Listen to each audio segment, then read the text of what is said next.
And it's my first time in sleeper bus और हम लोग जा रहे हैं महाकुंभ।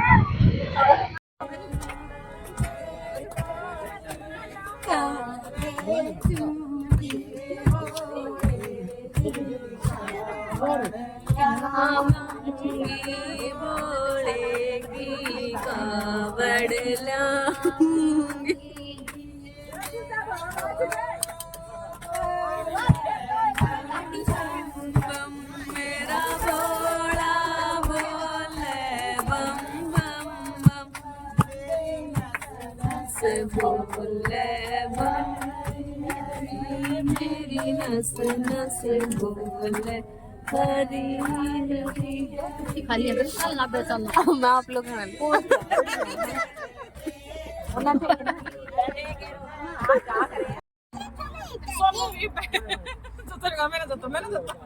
जान लगे छोले बन छोले हड्डी मस्त है छोटा ही हाथ धो लिए थे हाथ धो लिए दूसरे नंबर एक बड़ा है दीदी तो आपने हमने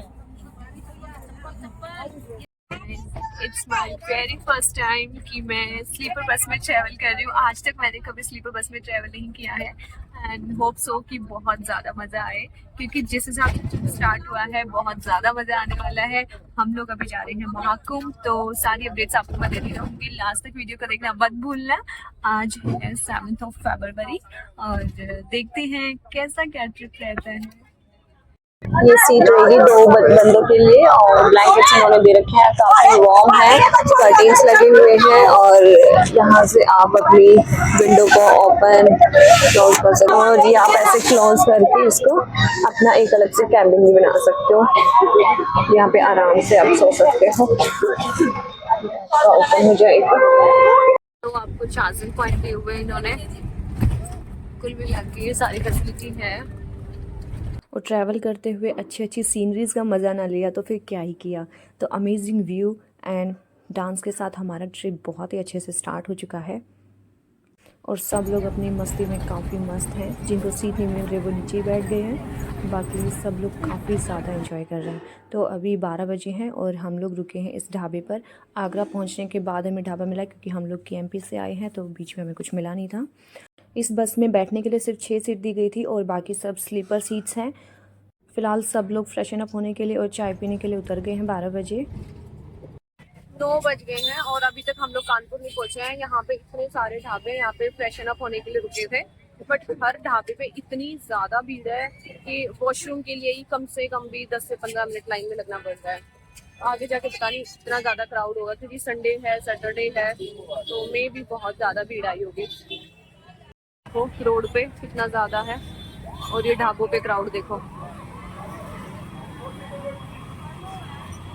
मॉर्निंग में 4:30 से 5 बजे तक हमें कानपुर पहुंचना था, लेकिन हर टोल पे कम से कम भी हमें 40 से 45 मिनट लग रही है।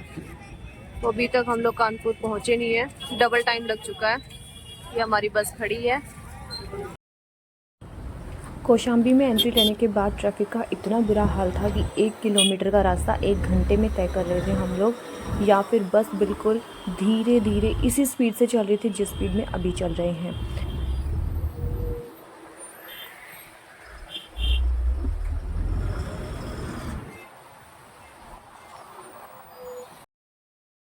जहाँ जहाँ दूर दूर तक नज़र जा रही है हर जगह ट्रैफिक ही ट्रैफिक दिखाई दे रहा है और कोई टाइम नहीं है कोई कि किस टाइम ये खुल जाएगा।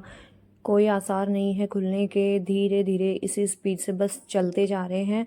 पता नहीं कब तक हम लोग पहुँचेंगे। वैसे तो 12 घंटे में पहुँच जाना चाहिए था हमें प्रयागराज, बट अभी तक हम लोग नहीं पहुँचे हैं और आगे पता नहीं और कितना क्राउड होगा। सुनने में आ रहा है कि हर 5 किलोमीटर में बैरिकेडिंग की हुई है। जब आगे का 5 किलोमीटर खाली हो जाता है तब वो आगे का 5 किलोमीटर वाला आगे भेजते हैं।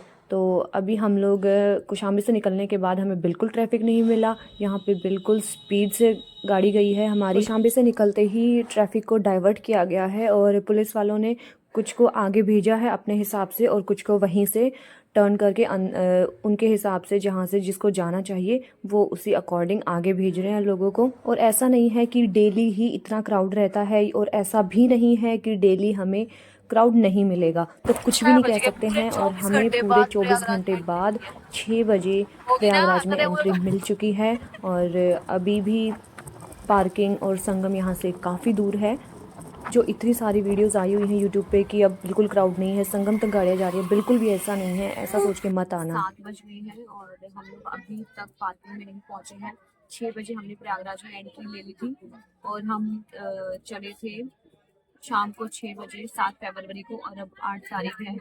6 बजे हमने प्रयागराज में एंट्री ली पूरे 24 घंटे में, लेकिन इसके बाद भी हम लोग अभी तक ट्रैफिक में ही खड़े हैं, पार्किंग तक अभी तक नहीं पहुंचे हैं।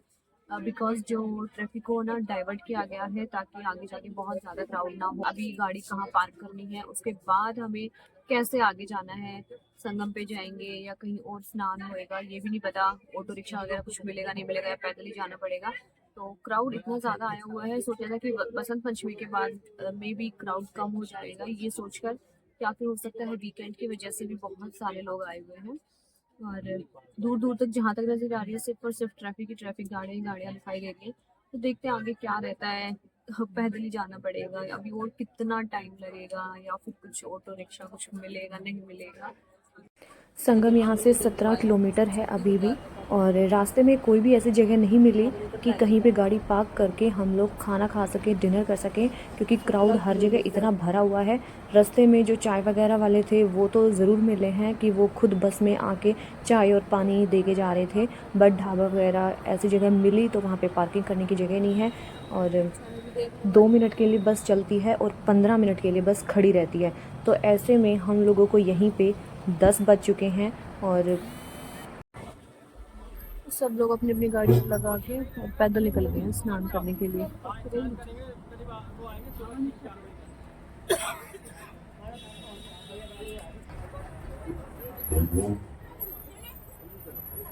साढ़े 10 बज गए हैं और अभी हम लोग ढूंढ रहे हैं खाना वाना कुछ।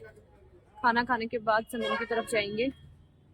पहुंचे हम लोग कि एक दो ढाबे रेस्टोरेंट में जरा खाना भी खत्म हो गया है क्योंकि लेट इतना पहुंचे हैं, और फिर ऊपर से क्राउड इतना ज्यादा आया हुआ है कि खाना तो डेफिनेटली खत्म होना ही था।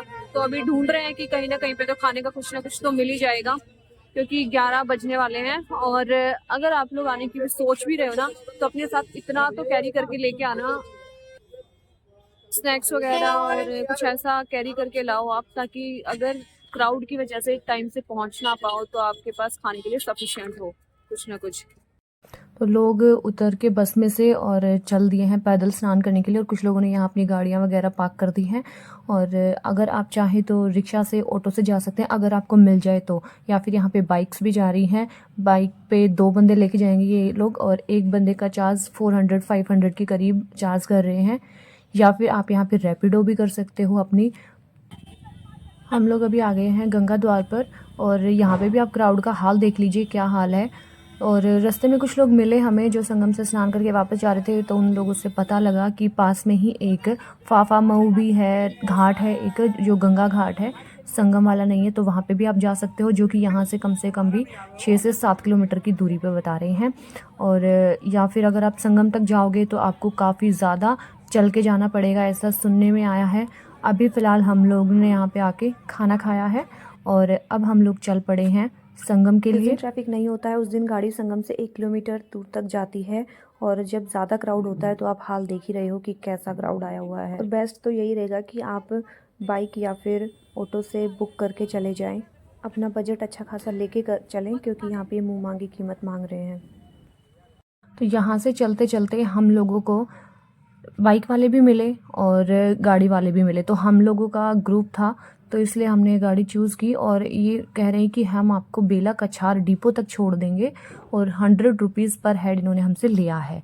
और ये जा रहे हैं शॉर्टकट से, क्योंकि मेन रास्ते से अगर आप जाओगे तो वहाँ पे क्राउड आपने देख ही लिया है कितना ज़्यादा है कि सिर्फ और सिर्फ पैदल ही चल सकते हैं। तो कुछ यहाँ पे जो ऑटो रिक्शा चल रहे हैं वो भी पास के थ्रू ही चल रहे हैं, सबको पास नहीं मिला हुआ है।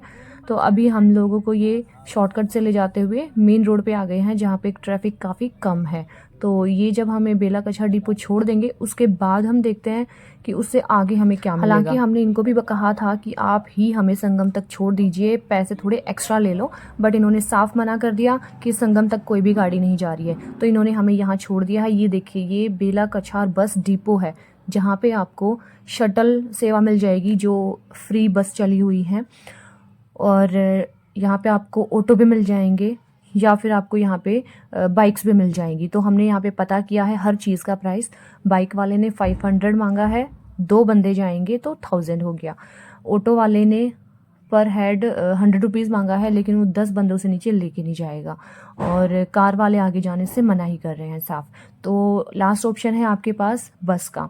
तो बस सेवा में आप 20 रुपये का टिकट है बस का, और 20 रुपये का टिकट पर हेड है, वो लीजिए। और ये बस खड़ी है, देख रहे हैं आप, ऑरेंज कलर की, ये चलाई हुई है योगी जी ने, जो फ्री शटल बोल रहे हैं कि हमने वहाँ से चला रखी हैं। यहाँ तक अगर आपकी गाड़ी आ जाती है तो वेल एंड गुड, बेला कछार डिपो तक। उसके आगे गाड़ियाँ नहीं जा रही हैं। और ये देखिए बस का हाल देख लो आप, हमने बस ले ली है भाई। कुछ लोग बैठे हुए हैं, बाकी ठूस ठूस के भरे हुए हैं, बिल्कुल खड़े जा रहे हैं। बस वाले ने हमें कम से कम 6 से 7 किलोमीटर करा दिया है और हमें एक चेक पोस्ट पे उतार दिया है। उसके बाद कह रहे हैं कि यहाँ से आपको पैदल जाना पड़ेगा, और पैदल का रास्ता जिससे भी हम लोग पूछ रहे थे सब लोग कह रहे थे कि संगम तक जाने के लिए 6 से 7 किलोमीटर पैदल का रास्ता है। पहले हम सोच रहे थे कि जो बेला कछार डिपो पे एक घाट बना हुआ है, गंगा घाट है, और उसको फाफा मऊ घाट भी बोल रहे हैं, उस पर स्नान कर लीजिए। फिर हमने सोचा कि जब बस जा ही रही है तो क्यों ना संगम तक जाया जाए, बट ये नहीं पता था कि बस भी बीच में ही उतार देगी। तो चेक पोस्ट तक उसने उतार दिया हमें। उसके बाद यहाँ से 6 से 7 किलोमीटर तक पैदल जाना पड़ेगा। और देखिए आप देख सकते हो कि यहाँ पे कितनी सारी गाड़ियाँ हैं जो कि सब संगम तक जाने के लिए खड़ी हुई हैं। इसमें आपकी प्राइवेट, पब्लिक हर तरीके की हैं, ऑटो रिक्शा वगैरह भी हैं। लेकिन जाम इतना लगा हुआ था कि पैदल जाना ही ठीक समझा हम लोगों ने। रास्ते में हमें गाड़ियाँ भी मिली कि हम छोड़ देंगे संगम तक, बट उन्होंने 200, 250 ये सब चार्ज किया। तो हमने सोचा कि 6-7 किलोमीटर ही चलना है तो चल पड़ते हैं। तो जैसे ही हम लोग 6 से 7 किलोमीटर पैदल चले, हमें मिला यहाँ पे लक्ष्मी द्वार। और लक्ष्मी द्वार आने के बाद हमने किसी से पूछा कि संगम अभी भी कितना दूर रह गया है, तो इन्होंने कहा कि अभी भी 6 से 7 किलोमीटर और रह गया है। तो वी वर शॉक्ड कि अभी हम 6-7 किलोमीटर चल चुके हैं, और यही सोच के हम पैदल आए थे कि 6-7 किलोमीटर तो हम चल लेंगे, कोई बड़ी बात नहीं है। तो अब आगे आके अब पता लगा कि 7 किलोमीटर और है। तो इसका मतलब है कि 15 किलोमीटर हम लोग पैदल चले हैं और 6 से 7 किलोमीटर बस ने हमें करा दिया है। और लक्ष्मी द्वार से जैसे ही आप अंदर की तरफ एंट्री करेंगे, आपको यहाँ पे सारी की सारी सुविधाएं मिलेंगी। जो लोग कह रहे हैं कि कहीं पे टॉयलेट वगैरह नहीं है, रहने की जगह नहीं है, कुछ नहीं है, तो यहाँ पे भाई सब कुछ है। देखो एक साइड में आपको इंडियन टॉयलेट्स दिए हुए हैं। कल यहाँ पे फ्री में आके आप लोग सो सकते हो। विष्णु के सुशासन से संवर रहा है छत्तीसगढ़। ये छत्तीसगढ़ है। कलाग्राम, कला, संस्कृति और परंपरा का अद्भुत संगम। ये भारद्वाज द्वार। इंडियन टॉयलेट, वेस्टर्न टॉयलेट, हर तरीके के टॉयलेट दिए हुए हैं। साथ ही साथ सफाई करने वाले भी लगे हुए हैं। पानी वानी की अच्छी सुविधा दी हुई है। तो सुविधाएं सारी दी हुई हैं, लेकिन अगर इतना ज़्यादा ट्रैफिक आएगा तो आपको पैदल चलना ही चलना पड़ेगा। उसके लिए कोई कुछ नहीं कर सकता है। और ट्रैफिक डाइवर्ट नहीं किया गया तो आप भीड़ का अंदाज़ा भी नहीं लगा सकते हो। ये देखिए आप, यहाँ पे पैदल चलने के लिए कम से कम जगह है, और यहाँ भी गाड़ी आ जाएंगी तो पैदल भी नहीं चला जाएगा। तो आप यहाँ पे क्राउड घाट पे इतना ज़्यादा नहीं था, बस पैदल चलते जा रहे थे लोग। इतना तो था कि खड़ा नहीं होना पड़ रहा था। जिन लोगों ने क्राउड से पहले एंट्री ले ली है वो लोग संगम से 1 किलोमीटर पहले तक जा रखे हैं अपनी गाड़ियाँ लेके। और सूर्यदेव भी निकल आए हैं, और इतना सुंदर लग रहा था व्यू देखने में, बिल्कुल सीनरी जैसा लग रहा था, और मन कर रहा था बस देखते ही चले जाओ। और ये नज़ारा सुंदर सा देखते हुए हम लोग भी संगम की तरफ बढ़ते जा रहे थे। और हम लोग रात को 11:30 बजे चल गए थे संगम के लिए, और अभी देख लीजिए अब सुबह के 5-6 के आसपास टाइम हो रखा है, और हम लोग अभी तक संगम पे पहुँचे नहीं हैं। तो अभी भी संगम कह रहे हैं यहाँ से 2-3 किलोमीटर और रहता है। और फाइनली हम लोग पहुंच गए हैं संगम द्वार। इस द्वार को जिसको देखने के लिए आंखें तरस गई थी। संगम द्वार पर आने के बाद हमें पता लगा कि इतना ज़्यादा क्राउड है कि हम लोगों को बैग रखने तक की भी जगह नहीं मिल रही थी, और लग रहा था कि भीड़ के साथ ही हम गंगा जी में चले जाएंगे। और कपड़े भी हम लोगों ने सीरियसली 1-2 किलोमीटर दूर आके चेंज किए हैं, इतना ज़्यादा क्राउड आया हुआ था। बार बार लोगों से रिक्वेस्ट की जा रही थी कि नहाने के बाद तुरंत निकल जाइए यहाँ से, खड़े मत रहिए, क्योंकि भीड़ इतनी ज़्यादा थी। और भगदड़ के बाद से क्राउड को और भी ज़्यादा अच्छे तरीके से हैंडल किया गया है, और भी ज़्यादा अच्छे से डाइवर्ट किया गया है, ताकि एक ही जगह पे भीड़ ना हो। स्नान करने के बाद हम लोग वापस अपनी बस की तरफ निकल गए थे और रास्ते में हमें सिर्फ एक बार ऑटो मिला था जिसने हमें 4 से 5 किलोमीटर कवर कराया। उसके बाद हमें कोई भी व्हीकल नहीं मिला और ये देखिए आप जाम की हालत देखिए। फिर ऐसे में एक ट्रैक्टर वाले भैया थे, उन्होंने थोड़ी सी हेल्प करी और वो हमें थोड़ा आगे तक छोड़ के आए। रात को 11 बजे हम लोग निकले थे और नेक्स्ट डे हम लोग 6 बजे अपनी बस पे वापस पहुँचे थे और सिर्फ हमने जाना, संगम स्नान और वापस आना। ना हम कोई मंदिर देख पाए, ना कोई अदर एक्टिविटीज़, कुछ भी नहीं कर पाए यहाँ पे। सिर्फ और सिर्फ स्नान करने में, आने जाने में हमें इतना ज़्यादा टाइम लग गया क्योंकि सब कुछ पैदल ही किया था। और अभी हम लोग ये पीपा पुल क्रॉस करने के बाद आ गए हैं फाफामऊ घाट पर। घाट सबसे नज़दीकी घाट है बेला बस डिपो के। वहाँ पे आप अपनी गाड़ी बस पार्क करके यहाँ भी आ सकते हो और यहाँ से बेला डिपो पे जाएंगे और वहाँ से हमें एक ऑटो रिक्शा मिला जिसने हमें गंगा द्वार छोड़ा और अगेन हम वहाँ से पैदल अपनी बस तक गए। और सच में ये एक अमेजिंग एक्सपीरियंस और अमेजिंग ट्रिप था।